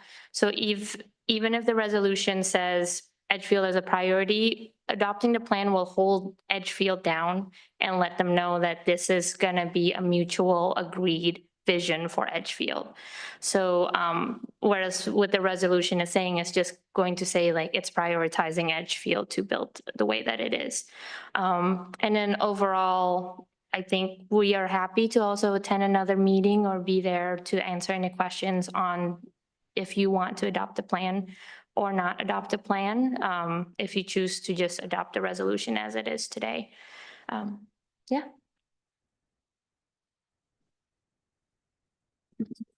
thank you both for that. And I think there might be a way to also, I left the motion, shorter than the actual, therefore be it resolved in the resolution. But I think in the motion, you can add an amendment where it basically states to continue like the Main Streets on Halsey Street template refinement, that this is a conceptual plan, not that you're necessarily endorsing it, supporting it, or want that built, but understand that that's an option, and through further work will be further refined. And in the meantime, continue to prioritize these specific improvement areas. Is that?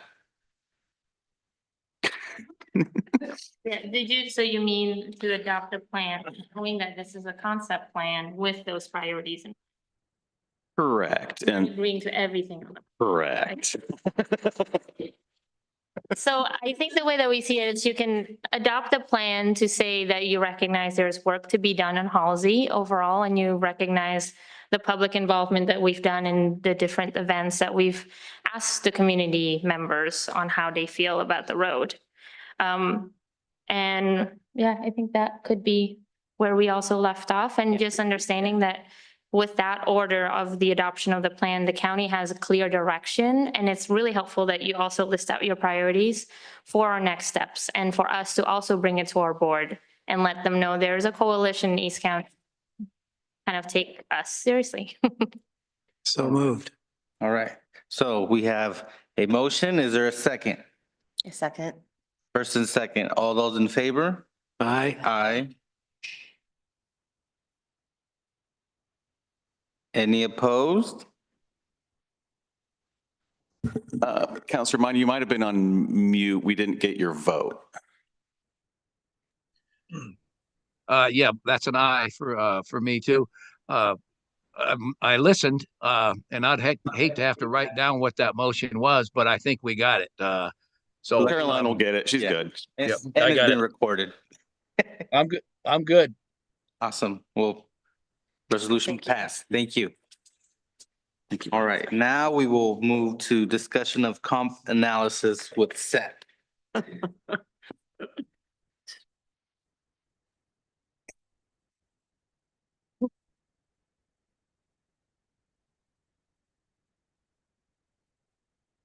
What? Not John. Wow. I will let him know. No. Works for Fairview, it is fair game. Yes, that's right. Mayor, councilors, on it. So we are on the compensation analysis. All right.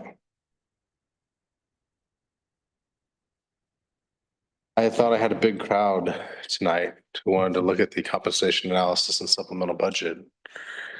Then unfortunately, they all cleared out before we got to the really good stuff for the evening.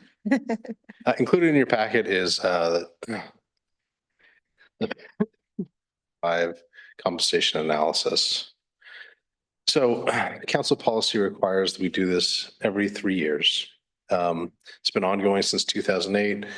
It was last approved in January of 2023.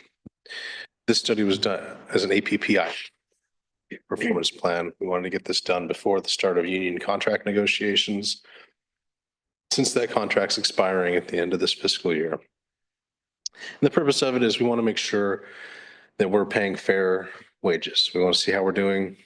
Are we in the ballpark? Are we high? Are we low? How does Wood Village differ? So there's a lot of tables and graphs in the included information. I'm not going to walk through every one of them. If you have questions, in the interest of time, I will just kind of give you a little bit of an overview and then entertain some questions. We review similar positions across different organizations.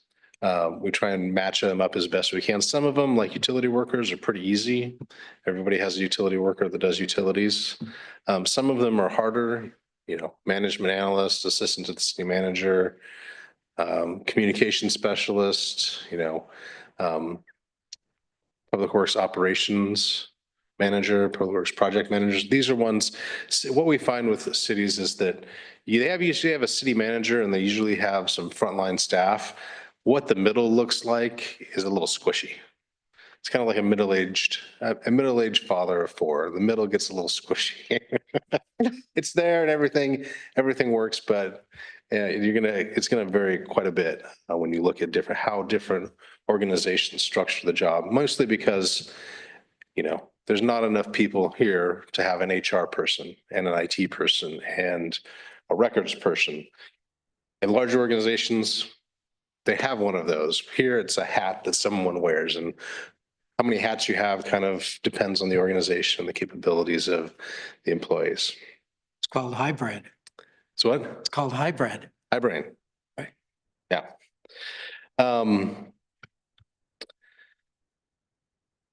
We try and look at skills, knowledge, and ability required for the position, certification, level of education. A big trigger is whether or not there's any supervision of employees. Kind of will bump a position up significantly. We try to get to apples, but it's not 100%. We do as best we can without spending an inordinate amount of time on it. So we start out, PECBA is the ordinance that talks about how to do that as part of union. They require 5 up and 5 down because our response rate, especially for smaller cities, isn't great. And sometimes the websites don't have all the information you want posted online. We did a 10 up, 10 down look. So we reached out to 20 cities. We got back 11 different responses. We also typically have included Troutdale and Fairview. For a couple, reached out to some small to medium-sized cities within the Portland metro area to try and get some better comps for positions that we have historically had a hard time reaching out to. As you can see, most of our comps are along the I-5 corridor, but they're not really in the Portland metro area, which is kind of unique. We're a small city in a very large pool that has some oddities that we'll hopefully go over. So these are the positions we've looked at: our utility worker 1, 2, and 3, our office assistant 1 and 2, or office support specialist, management analyst, public works and operations and project manager, finance director, public works director, city manager, accountant, and engineering tech. The last 2 are highlighted because those are the ones where we're actually making some recommendations that we found from the comp analysis. Positions we didn't include were groundskeeper and public works supervisor. Those currently aren't filled. They might never be filled again. Those are kind of the squishy middle where, depending on when someone leaves, the job description gets significantly rewritten depending on what internal capabilities you have, what you think you can get in the job market. So we didn't, and they're also very hard to comp. I think there was 1 of the 20 that had a groundskeeper. It's just not something that's commonly used. They're also currently not filled, so there's not an impact to employees. So one of the things we just want to kind of highlight, we did look at different COLAs. This is the cost of living adjustment that we have. This came up at the last comp study where we did a one-time increase, because in 2023, we had just had 2 years where we had greatly exceeded the 4% ceiling that we have negotiated with our union. So we did a one-time adjustment in anticipation, and it was presented to council as, we're either going to have to pay this when we bargain with the union again in 2025, or we can proactively be like, yes, we've fallen behind and let's get caught up before we do the next compensation analysis. So we did that, and that's reflected in kind of what we found is that we have kept pace with our comparator cities. In the report, we look at base wages, annual cost, and take-home pay. We're a little unique as our pay is generally higher, but our take-home is lower because we have a higher share of the cost in medical cost share. We have a lot of our comparator cities, they have 100% cover, they 100% cover the medical. There's a table in the back, and this shows which insurance plans, and most of them are done through CIS, and they're a version of the Blue Cross Blue Shield. And the numbers included in your appendix are based off of a family plan. I'm not going to go through that in detail. So the trends, kind of just broadly speaking, we, in kind of our want to say frontline positions that are fairly standard, the utility workers and the office workers. We usually start out a bit higher than our population comparators, and the top end is usually pretty equal, with the caveat that our employees get to the top end much quicker. In a lot of these cities, they'll have 7, 8, 9, 10 steps, and the top end pay is also boosted by some longevity pay. If you stay 5, 10, 15 years, you should get a pay bump if you stay that long. These are mostly rural cities. And there's kind of a longer lead time to get up to that top end. So they start lower, but we generally end up in the same spot. It just takes these cities a little bit longer to get there. Regionally, we are Troutdale in all these positions in terms of pay. We're at or slightly ahead of Fairview. So that's kind of where the regional comps came out on all of these.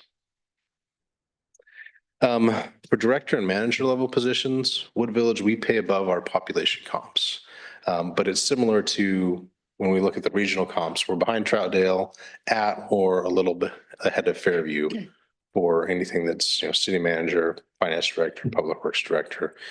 And part of that is because we have being a small city in a large metropolitan area, we have a lot more competition for those candidates. If you're in Hermiston, you don't really have a lot of options if you want to switch cities. You're going to be driving 2 hours if you want to take a competing job, where here you might just be going 30 blocks down Halsey one way or the other. So it kind of reflects, and there's a higher demand for those skills within the Portland metro area than you might get in some of the rural compensation. The other is just kind of an example here. I showed kind of this. The other part is there's a really big spread as you kind of get up, move up to the pay ranges. At the low end, things are fairly tightly clustered. As you will go up, you get a wide variance. One city might be paying double what another is paying for their public works or finance director. And that's usually based on the person that's in the seat and what they end up negotiating, how long they've been there. You can see here, the utility worker top end, there's about a 40% difference between the top and the bottom of the range for our comparators. For public works director, it's closer to 80. There's just a bigger range because, again, how much are you putting into that position and what are you requiring them to do? And I want to specify that is not our salary range. That's the range of the comparators. The top end of all of our comparators. It's on some cities, public works director up to 196, which was Troutdale. I'll just full disclosure, that's Troutdale. So the only two so overall, we comped out really well. We're not proposing any additional changes in the structure of our compensation. We feel like the differences that we have in our comparators are able to be explained by the kind of the differences in where we're situated, both in terms of how the pay scale on the lower end looks and on the higher end, kind of why we are ended up where we've ended up. The only two recommendations we did change is we've had a hard time in the past comping the accountant and engineering tech, and those are positions that aren't managerial supervisor, but they take a skill set that's uncommon to have. It's not something you necessarily can just hire into. So that's where we pulled the 4 regional cities, Milwaukee, Sandy, Gladstone, and I forget which one. It was listed in one of the other slides, but we pulled the salaries from there to try and do more of an area comp rather than. And the other issue is that a lot of the smaller cities don't have those positions. They just kind of incorporate those into some other. Somebody hangs around long enough, eventually becomes the de facto GIS expert / engineering tech / accountant. You get a lot of slashes. So when we did that, we found that the accountant was under the regional comps by about 15%, and the engineering tech was under by about 5%. So what we've proposed changing is we're going to bump the engineering tech up 1 pay grade and the accountant up 3 pay grades. So to kind of get them back in line with where we think they need to be based on a regional comparison of the duties. That's the summary. Like I said, there's a number of pages of tables included in there. If you have any questions about what's included or what I presented, be happy to entertain them. Questions? I just have a comment. I'm an advocate for investing in our talent, and I think our staff does a lot for us, and you know, they're behind the scenes and they help us make decisions. So I support. Counselor Minor, any questions, comments?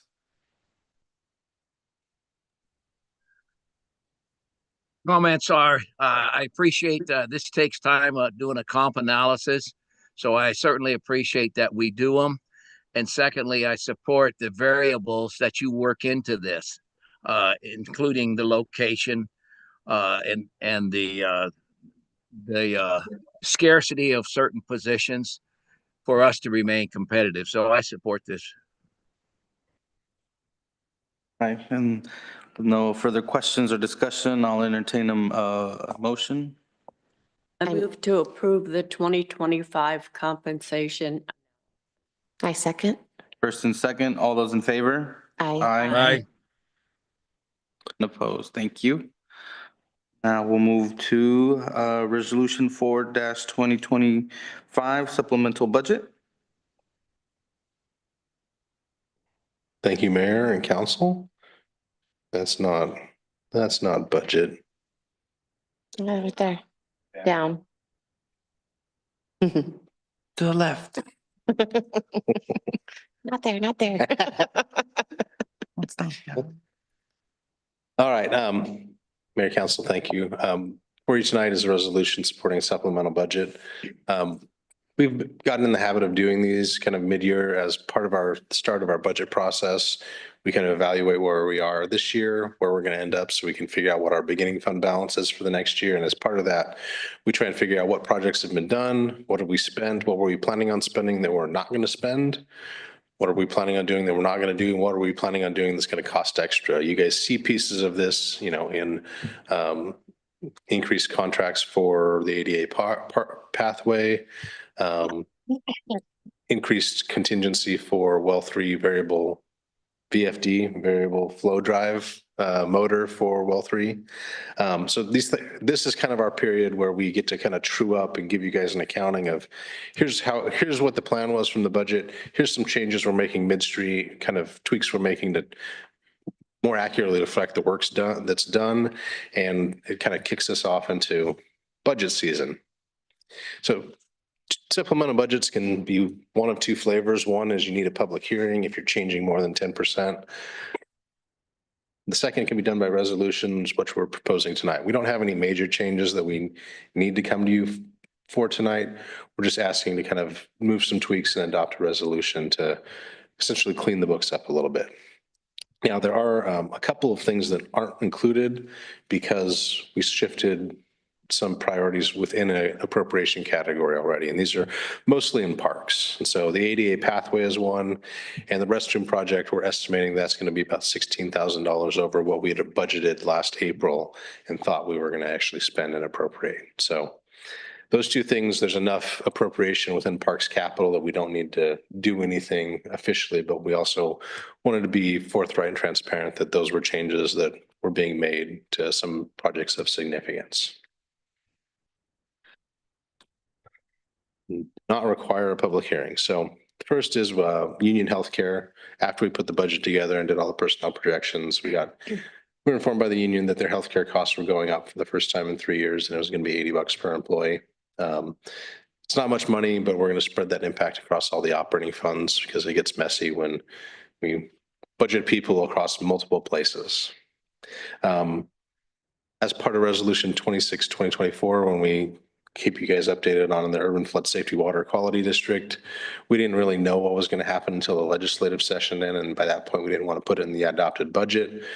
But we implemented the fee that started January 1st. This is just adding the appropriation to be able to pay that out of the street fund. We also got some new garage doors on the operations building, which were sorely needed. It wasn't a planned expenditure, but it was one that we felt was a good investment at the time. And again, this is one that gets split across multiple funds. So it's not a major impact to any fund, but it was a project of significance, and we want to reflect that. We got a little extra money for a grant to do some training, and the cost had gone up over what we had originally proposed for the budget. there's funding to do this. And then for water, I mentioned the well 3 VFD. We also are including appropriating some contingency to do some extra work for leak detection. And if the leak is going to require isn't an easy fix and it's going to require some redirection of pipes and rerouting, we want to, rather than wait to do that until June, if we discover that in this spring, we want to have some money available if we need to hire an engineering firm to start that. We're not waiting on the budget to start something that's critical to the operations of our utility. And then, as you guys are well aware, we didn't like the state. We like the city. We didn't like the state, specifically their permit program that they were forcing us to use through legislation. And staff worked to find something that was relatively low cost to be able to not have to have some higher than normal fees on all of our permitting charged to our residents. So that cost is also reflected in here. It's $12,000 cost. This is kind of how all those things, when you look at what we're asking for, kind of how the splits come out for all of what I mentioned across the different funds. This is kind of a more detailed summary of what was reflected in the Exhibit A that was included with this. And this was mostly for me to make sure I got all the numbers right and they tied out so that I wasn't misrepresenting how much money we were asking for. With that, do you have any questions about what we're doing? Questions? If I could just add one quick statement, I know very quick because we're running late on time, but again, as Seth stated in the beginning, not sure if everyone maybe caught it. We actually weren't required to do this. We could have just taken a little bit of savings here, a little bit of savings there, covered all these costs without a supplemental, but we really felt to be truly transparent and for not just you all, but for the community to understand where their dollars, where we plan their dollars and where the dollars went, this was the right move to make. So then our budget accurately reflects our activities of the year. So just wanted to point that out. Some cities have to do supplementals because an incident, sometimes because they just blew it. We just did this for full transparency of our activities for the year. No questions here. Councilor Minor, do you have any questions? No, I'm ready to recommend a motion. All right, go for it. I move to approve resolution 04-2025, a resolution authorizing the appropriations of contingency and making supplemental appropriations to the funds. Second. First and second, all those in favor? Aye. Thank you. Passes. Thank you. We'll go to Director of Public Works report.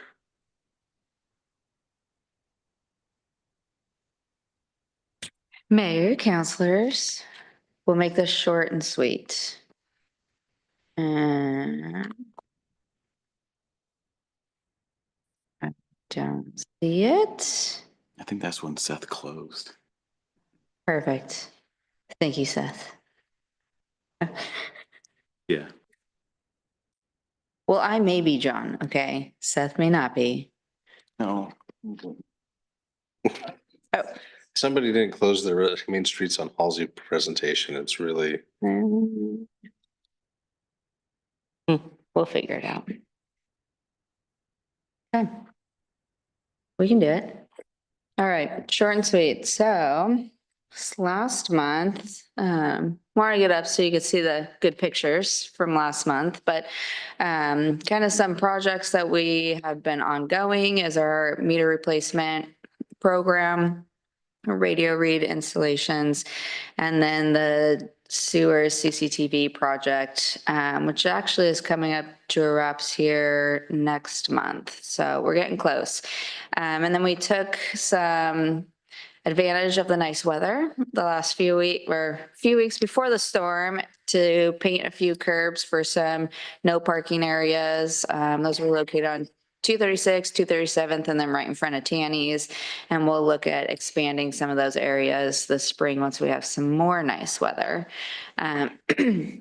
We did go through all of our well facilities and actually updated how we inject the chlorine into our system. Got some new updated fittings and tubing that will hopefully last us a lot longer and not need as much replacement or maintenance moving forward. So just trying to update our preventative maintenance within our system. And then, as everybody knows, we had some inclement weather, prepped for a couple weeks in a row with some actual snow recently. So this year we actually applied magnesium chloride on the streets. It sounded like it worked well this year, and we heard some good comments from that. And then just clearing snow and ice and sanding. So. Some other projects that are going on are the Walmart remodel and same with Fred Meyer. So if you guys have been in those locations, I'm sure you've seen some differences, a lot of differences. And then our restroom project, which is very exciting for all of us. So that's moving along. And then we had 15 permits issued, 35 inspections, and 22 code compliance. And then within our water system, like Seth spoke about, we're kind of still trying to figure out that water loss, where that could be. It jumped back up to the 16% that we're kind of used to seeing in these winter months, but we're still investigating all of that. So any questions? Any questions, comments? Our new restroom has walls. See that tonight. Nice. It's good to have walls. Yes. Yeah, I'd like to just thank the Public Works crew. Again, I was here, I think, Wednesday, and they were already laying some things down in the parking lot. So, good work of working ahead before everything got worse. So really appreciate that. We try to show that we learned from last year. So. Counselor Minor, Counselor Minor, any questions? No questions. Keep No up the questions. good work. Thank you. I was talking to Erica before the meeting about our snow removal or our inclement weather policy that we have. Okay. I can remember being involved in writing the last one. Okay. Where we put down the sand, as you call it, which I call it rocks. Rock. Okay. And we've now introduced the help. Magnesium chloride. Magnesium chloride, right? And I was really watching that. And my wife and I were watching it, looking out on the street, and it was working. Mm-hmm. And then my wife says, they put the rocks down. And I thought, well, that's probably because of the policy. And I thought, well, maybe I should bring it up that maybe we should change the policy and take away the rocks. And maybe that's the reason why you put down the rocks is because of the policy. So I mean, certainly Can we we've review used, that? we can certainly review it. I think we try to always evaluate what material we're placing and where and when during a weather event. You place it too soon, it becomes useless because it's buried under snow and ice. You place it on top of ice, it's also useless. So what was nice about this event, it actually followed the weather predictions pretty well. So all of our plans, we could really target that. And something we also, the crew, again, stepped up. And as Friday came about, like, okay, we need to plow. Well, because we had snow, ice, then snow, as they plowed, it just revealed straight ice. I'm like, it's probably better to lay more rock in targeted, hill areas and key intersections until it starts to thaw, then try to clear it. And so, if council has concerns about, rock use, we can certainly have those conversations. It still does provide benefit. There's also different types of rock, but we're happy to have those conversations and look into always evaluating our methods. is there a chance to get smaller rock?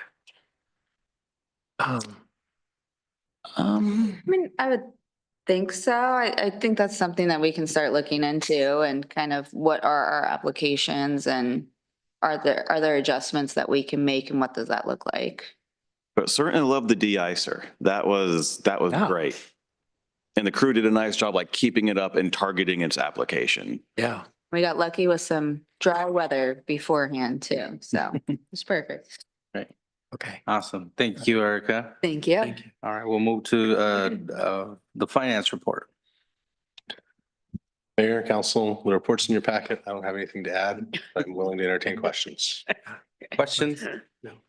No questions. I Thank love you. Seth. He's already packed up. All right, we'll go to city manager's report. Relay, pass the baton. Have two items unless there are questions on the APP. The first one is for the East Multnomah County Transportation Committee, a MUCTUC. I know all of you were fighting to be that representative and to be a peacekeeper in that. I've decided to be the representative. And while I can do that, I also cannot vote.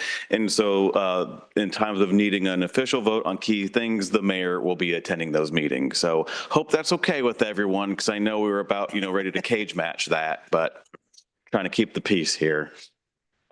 Second, I just want to touch on, the scholarship program and our Wood Village Scholarship. There was a lot of discussion after the last round about timing and things. And so what our plan is basically start promoting it now through our various channels, not the newsletter, but, the social media website of, hey, we're going to be releasing this May 1st. If here's what you may need to apply. Get it in the newsletter, big and bold of it's open, May 1 to end of May with interviews first part of June.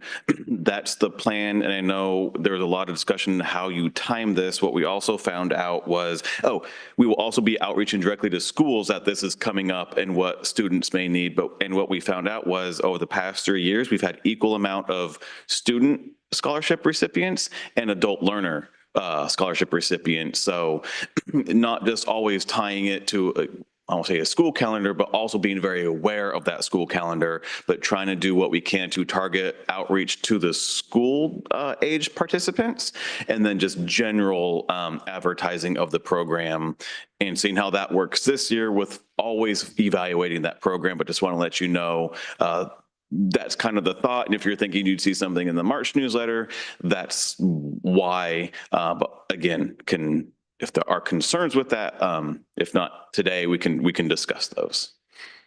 Awesome. City attorney report. I have nothing, Mr. Mayor. Awesome. Thank you. Mayor, council updates? No? All right. We are adjourned. Thank you. Thank you. Good night. Councilor Minor.